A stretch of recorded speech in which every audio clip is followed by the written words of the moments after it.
My sister-in-law, Marilyn, was driving on the Lodge Freeway in Detroit with her husband, my brother, and their 3 children in the back seat. Now, she is a hardcore, linear, left-brain skeptic. I mean, you had to show me. Otherwise, it doesn't exist for her. Medicine was her model. Anything that has to do with the mind, very skeptical. This car jumped the guardrail on the other side, on the southbound lane, and landed right in her face at 60 miles an hour. She saw the wheels coming and land right there. Every bone in her face was broken. Her kidneys were punctured. She had internal bleeding and was in intensive care for 13 weeks. They took her into the hospital unconscious. And no one thought that she was going to survive the night. She was really in bad shape. And they performed surgery on her for 14 hours. And there was a team of surgeons, 6 of them. And they were talking during the surgery. As you can imagine, for 14 hours you would be talking. My sister-in-law reported to me in 1971, when I was 31 years old, and just sort of starting on this path, that she watched the entire surgery. She said, "Wayne, you're the only person, you're the only weird one in the family. All right? And you're weird enough to believe this, you know." So anyway, Marilyn said to me, "Wayne," she said, "what happened is that I left my body." And she said, "I went up to the corner of the room. I was surrounded by this light, and I was in the presence of God." It was like a consciousness. It was like, I can't describe it because it doesn't have boundaries. It didn't have form, but it was a magnificent light. And I was there, and there was this tunnel. And I could have gone through this tunnel, and I had the choice, and it was so peaceful, and it felt so good. It was the most blissful I've ever been in my life. And she said, and I watched the surgeons performing on me, and I watched them working on my body, knowing that that wasn't me. When she came out of it after 14 hours of surgery, there were 2 of the surgeons, they were voting on whether they should continue this or not, or whether they should just pull the plug. She had very little heartbeat at all, and she was so badly punctured internally, and her bleeding was so bad, and there was infection and so on, that they just didn't think she would, and if she did survive, they thought it was. So 2 of them were saying, let's just give up on this, you know, and go on to other people. The 4 doctors prevailed, who said that we really believe that we can save this person. And Marilyn then made it. She had 3 little children, my 2 nephews and 1 niece, were in the backseat. They were just little children at the time, 2, 4, and 5. And Marilyn decided that she could re-enter, even though it was painful and didn't want to do it. She was given, it's like given the choice. And she went back. And when she came out of it, she told the surgeons which ones had said, let's give up on it, and which ones had said, let's stay with it. And she had gave them word for word what they had said in this event. And she said it was at that time that I became really, truly aware. And she said since then, she has gotten to meet some of what they call NDEers, near-death experiences. And that everybody who has this near-death experience, Raymond Moody writes about it, has the same thing to report. And that is that when they come back, and they do it reluctantly, they have what we call the big picture. And since then, I mean, you wouldn't believe my sister-in-law. She is the calmest, most loving, easiest going. You can't get to her. You can't get to her. She has an inner candle flame that never flickers, though the worst goes before her. And the worst is my brother. And he goes before her all the time. And he's very linear. He's an insurance, he's a wonderful, loving, beautiful person. All of his stuff is motivated out of caring and concern. He wants to always, but he wants to do so damn much that it becomes like, all right, enough, I got the map, all right, yeah, but do you know which turn to make? Yeah, I know. And it's half an hour of that kind of. And she just sits there and just reads. And when there's a family squabble and people get themselves all upset, she just picks up a book and just excuses herself. And she goes over into the corner, and the kids say, you know, when someone will be around, their friends, they say, what's with your mom? And they all say, oh, she's got the big picture. It's like having the big picture. And these people, all of them report when they come back from that, they have this like near-death experience. it's like tension and stress and anxiety and fear and all of that stuff that occupies so much of our lives is just gone. It's just not a part of the consciousness any longer.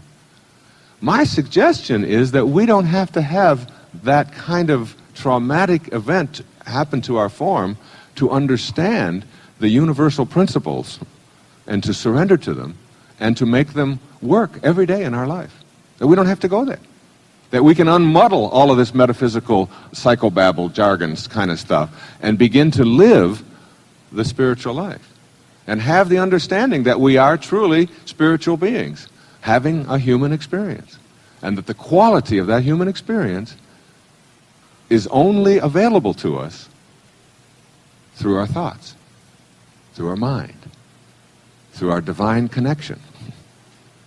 And that whatever your religious belief, whatever label you place on yourself, try not to think of yourself as Christian. Try to be Christ-like, and you'll know what I'm talking about. Try not to think of yourself as Jewish, but be Jehovah-like, or Buddha-like, or Muhammad-like. These were not people who were asking anyone to deify idols and wooden deities and an orthodoxy. But instead we're talking about kindness and love and forgiveness and gentleness and spirit, and that we're all connected, and you begin to live that way. And it's really quite an easy thing to do. At any given moment in your life, you are choosing between two pictures or evaluations of yourself. Your choices include the one offered by your soul or the higher self, which I think of as the voice of God, and the one offered by the ego, or your false idea of yourself. You decide how you view yourself and how you view others as well. Essentially, you accept either ego's picture of yourself and others, or that of your higher spiritual self. In every moment of your life, you have the option to choose peace for yourself. The ego wants you in a constant state of agitation to keep you from embracing your higher self. It convinces you that if you are not always on edge, you can't grow. But you must keep in mind that experiencing this inner turmoil is a choice that you have made by allowing your false self to dominate your life. When you make the choice for peace, you are literally allowing God into your life. Learning how to specifically allow the higher part of yourself, rather than your lower identities, to be in control of your life. We all long for the peacefulness of being without turmoil and angst. There is a feeling of an inner glow when we know that we are on course, on our sacred path. So why do we so frequently choose the opposite emotions and thoughts and inner beliefs which agitate our minds and cloud our perceptions and distort our relationships? You need to carefully examine your choices that block your experience of peace, of God. Just knowing that peace is always an alternative is a significant awakening. These tools will help to tame the ego when it demands that you pursue separateness or specialness. Replacing the turmoil that you so often choose is then a simple matter of allowing your higher self to take over in any situation where you are about to allow turmoil to enter. Your ego will push you in the direction of the fight, away from peace. You must be ready to see it as it is about to happen and invite your higher self to send your ego a not wanted right now message. I'm fond of this A Course in Miracles quotation concerning ego replacement. You will not find peace except the peace of God. Accept this fact and save yourself the agony of yet more bitter disappointment, bleak despair and doubt. Seek you no further. There is nothing else for you to find except the peace of God. When you have an absence of peace at any time in your life, know that your ego, the false idea of yourself, is what's really responsible. Keeping in mind that every thought has a physical counterpart, you can see that an ego-produced constant state of tension that comes with proving yourself, hurrying, chattering, worrying, chasing, acquiring, and competing also involves tension in the body. High blood pressure, ulcers, skin disorders, headaches, back pain, and even more serious ailments such as cancer, strokes, and liver disorders are the payoffs for the dominance of the ego. These disorders manifest because you allow ego to create turmoil to avoid the peace that is found within. This awareness of the ego's program should help as you move toward restraining ego and getting to know your higher self. The ego, that false idea that we all have of ourselves, wants to maintain this persistent state of inner confrontation for some very solid reasons. When you understand your ego, you are much more apt to work at restraining it. When you know why your ego behaves as it does, You will then be able to make the adjustments necessary for your higher self to have a greater influence in your life. Here are some of the most obvious reasons why your ego keeps you in this state of turmoil rather than peace. Most important, your ego has been with you since childhood. It has been nurtured by almost everyone you've ever known. Generations of those nurturers have also been dominated by their egos. Your ego wants to survive. If it can keep you in a state of inner turmoil, it will block you from knowing your spiritual self. From the ego's perspective, God is a huge threat, so it will do all that it can to keep you from experiencing that inner peacefulness where God's voice is so beautifully clear. Your ego does not want you to change. The idea of yourself as self-important and special nourishes ego, keeping it healthy and operating at full strength. Even though ego itself is an illusion, just a false idea that you carry around with you, it behaves as if it really had a life of its own. Your ego will make every effort to convince you that you do not need to change. In fact, if you're asking yourself why you shouldn't feel special, you are listening to it right now. These are the kinds of thoughts that have kept you from making the changes leading to inner peace. The ego thrives on fear. When you are afraid, you are at the mercy of the ego. Fear will drive you to behave in ways that undermine your sacred self. Your higher self tells you that there is nothing to fear, that love is the answer to everything, and that God is what love is all about.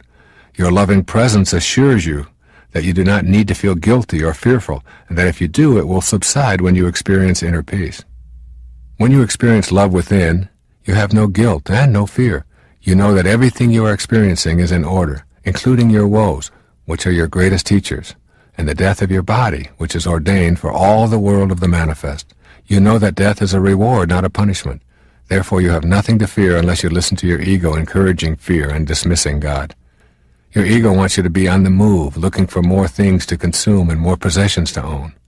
The more you are on the move in your life, the less time you will have for knowing your spiritual base. Ego cheers you on to stay busy, to keep moving, and to avoid the inner quest where your ego faces restraint. Your ego wants you to face outward. It wants you to continue facing the wrong way so that you cannot experience the presence of God in your life. By facing away rather than inward, you ensure the strong presence of your ego forever. The consequences are that you will continually feel the pressure to compare yourself with others, the need to defeat others in order to feel powerful or even worthwhile, to have more and better toys, to accumulate more trophies. All of this facing outward is the work of the ego. When you refuse to listen, it shouts that you must be upset when others get ahead of you, that you are worthless when you lose, that being number one is more important than anything, that to settle for less is to admit to being a loser. All of these beliefs are deeply ingrained within you. It is very difficult for you to even imagine not having them because the work of your ego and the egos of so many others have been working overtime, convincing you that this is the only way to be. Facing outward brings about a sense of inner conflict and agitation that keeps you pursuing the gold stars that the ego offers. These are a few of the more obvious payoffs your ego uses to keep you in a confrontational rather than a peaceful mood. Keep in mind that you can restrain this ego simply by the power of your own will. All it takes is a determination to live by the dictates of your higher self and a willingness to act on that determination rather than succumb to the easier path of the ego. That this intelligence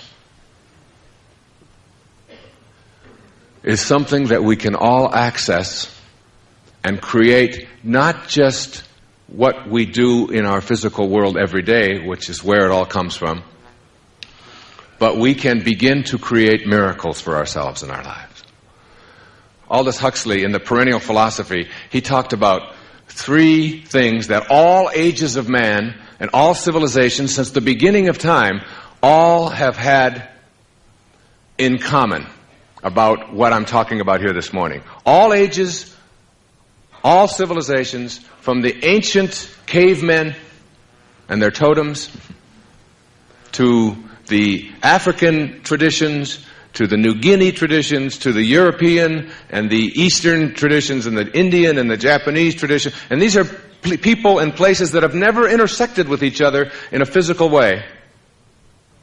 All of them have had what Huxley called three things they have in common. If you look at the philosophers, the people who have spoken for their people at that time, they've all believed that there is an invisible intelligence beyond the world of the changing. All ages of man somehow their most enlightened beings know this. There is an invisible world beyond the world of the changing. Number two, all ages, all civilizations who've never intersected with each other have all believed that that invisible intelligence is a part of every single human being. All ages. That it isn't something that is some people get and some people don't. It excludes no one. And three, all ages of man have known and believed that the purpose of life is to discover God, or to discover whatever it is that you want to call that invisible intelligence that suffuses all form in the universe and allows not only you to take notes and to ice skate after 34 years of being away from them, but it allows the flowers to grow, and it allows the planets to align, and it allows the whole thing to exist. So if you want to call it God or soul or spirit or consciousness or Ralph, it doesn't really make any difference what name you put on it. It is not what you call it. It is in every one of us. We all have it. We couldn't be here without it. See, you will discover, as I discovered when my grandmother died, that when they weighed her just before her death at the age of 94 at Henry Ford Hospital, that she weighed 133 pounds. And then after she died, and there was this package, this container left that they were preparing to embalm. It wasn't my grandmother. It was now just a package. That it weighed 133 pounds as they waited for the death certificate. Powerful metaphor there for me in that moment was that whatever it is that constitutes your very life, it doesn't weigh anything. When life leaves the package that you showed up in, the package weighs the same. So your life is something other than the package. And when you get that, you understand that who you are is really this soul with a body, rather than this body with a soul. Or as I said, and you'll see it when you believe it, you're a human being. You're not a human being having a spiritual experience. You're a spiritual being having a human experience. But the quality of that human experience is dependent upon how able and willing you are to make contact with that invisible intelligence that suffuses you and all form in the universe, that is independent and outside of this physical form that you showed up in. This physical form that you showed up in was all handled for you in a split second. All handled in this infinitesimally tiny speck. In this little speck, when two little drops of human protoplasm collided, everything you needed for your form was handled for you. And you can't even begin to comprehend it. A heart starts beating inside a mother's womb 6 or 7 weeks after conception. And it's a complete and total mystery to everyone in the scientific world, in the medical world, and the only people that even have a grasp on it are the poets. Whatever that something is, that invisibleness that allows you to be, we'll call it awareness. Pure awareness. Happiness isn't something in the material world that can be acquired and stored and used when needed or wanted. If it were, I'd give you a lifetime supply that would guarantee a happy life. No, happiness is an attitude that comes from within you. It's accessible when you place in your imagination an I am statement that reflects your attunement with the simple truth that happiness is indeed an inside job. Happiness is an inner belief that you bring to everyone and everything you undertake, rather than expecting your happiness to come to you from others or from your accomplishments or your acquisitions. There is no way to happiness. Happiness is the way. State your intention to live a happy, contented life, place it squarely in the most prominent place within your imagination, and live from that place as if it were your reality. When circumstances and or your five senses try to influence you that you're wrong, gently and with loving confidence, let the fearful or naysaying thoughts drift by like passing clouds as you focus on your nourishing imagination, which cannot be altered without your agreement. Neville speaks without hesitation on this matter. Quote, "The promise is definite that if you are shameless in your impudence in assuming that you already have that which your senses deny, it shall be given unto you. Your desire shall be attained." Unquote. Don't be dismayed when you encounter people and circumstances that attempt to convince you the "I am happy" assertion that you've placed in your imagination is absurd. Don't let these objective attempts influence you to assume the feeling of a wish for unhappiness to be fulfilled. Persist in stating your inner mantras of "I am happy" and "I am content," while assuming the feeling in your body of this already fulfilled. Or, as Neville stated, be shameless in your impudence in assuming the feeling of happy contentment. This means that you permit only your personal subjective attention to align with your inner I am declaration. Your subconscious mind understands who you intend to be, and you will naturally discontinue inviting or entertaining any form of "I have a right to be miserable." How could I ever be happy with the circumstances that define my life? My parents and spouse and sister or any external relationship make me unhappy, and so on. How is it ever possible for God to say, "I am miserable," or "I am unhappy"? Remember, you have a highest self, and it is one with God. Here is Saint Germain speaking on this subject in a transmission received on November the 24th, 1932. Quote, "I would suggest that those who have been having unpleasant experiences would consciously withdraw from those conditions all power they have been giving them, mostly unknowingly.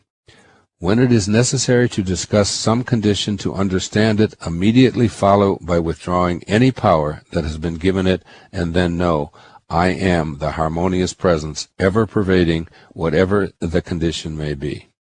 When I say I am the governing presence, I am fully consciously aware that I have set in motion the full power and intelligence of God producing the desired conditions, and that they are thus self-sustained." Unquote. I urge you to read and sustain this message regarding your own happiness. Be dedicated to your own subjective attention, always reminding it and yourself that I am the harmonious and governing presence. You will activate the power of God because you are at one with your all-creating source. Whether it's your health, wealth, happiness, or any other element of your entire life experience, it is essential to keep in mind the importance of the movement of your attention. You must be obstinate and persistent in not allowing the viewpoints or information of others to alter your inner world. You know what you wish to become and what you would like to manifest for yourself. Now keep your imagination so aligned and feel it in your body. Using your subjective attention will produce the desired conditions. Inner intentions are a private matter between you and your source of being. Inviting others to support or consider your intentions is an invitation to their objective attention. Responses are often designed to convince you that your intention is an impossible dream. You'll be in the position of defending or at the very least explaining yourself. This is an invitation to ego, who will leap at this opportunity to shift your inner intentions and dispute the external, supposedly logical or scientific facts that are coming your way. Manifestation is a spiritual exercise. Thus it defies logic, facts, past experience, scientific evidence, and all sorts of objective opinions. Keep it a private matter in the spirit of Neville. Quote, "Therefore, when you know what you want, you must deliberately focus your attention on the feeling of your wish fulfilled until that feeling fills the mind and crowds all other ideas out of consciousness." unquote. Keep your intentions private, avoiding the necessity of deflecting well-meaning opinions from external sources.